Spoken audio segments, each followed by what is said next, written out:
வாங்க நண்பர்களே, இன்றொரு கதையைக் கேட்போம்.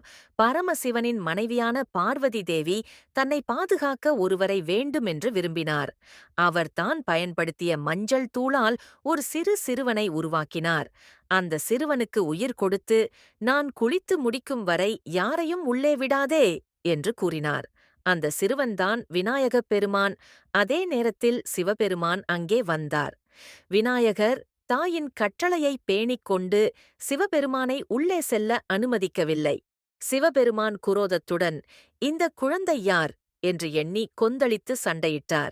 கடைசியில் சிவபெருமான் தனது திரிசூலத்தால் விநாயகரின் தலையைக் கொய்தார். பார்வதி தேவி வெளியே வந்ததும் தன் மகன் இறந்ததைக் கண்டார். அவர் பெரும் சோகத்தில் காளியாக மாறினார். உலகையே அழிக்கத் தயாராக இருந்தார். பார்வதி தேவியின் கோபத்தை அடக்க சிவபெருமான் உத்தரவு பிறப்பித்தார். "முதலில் கிடைக்கும் உயிரினத்தின் தலை கொண்டு வா." தேவர்கள் ஒரு யானையின் தலை கொண்டு வந்தார்கள். அந்த யானை தலையை விநாயகர் உடலில் வைத்து மறுபடியும் உயிர் கொடுத்தார். சிவபெருமானும் பார்வதி தேவியும் மகனை ஆசீர்வதித்து, "பிரார்த்தனை செய்யும்போது முதலில் உன்னை வணங்க வேண்டும்" என்று ஆசை வழங்கினர். கணேசா, கணங்களின் அதிபதி,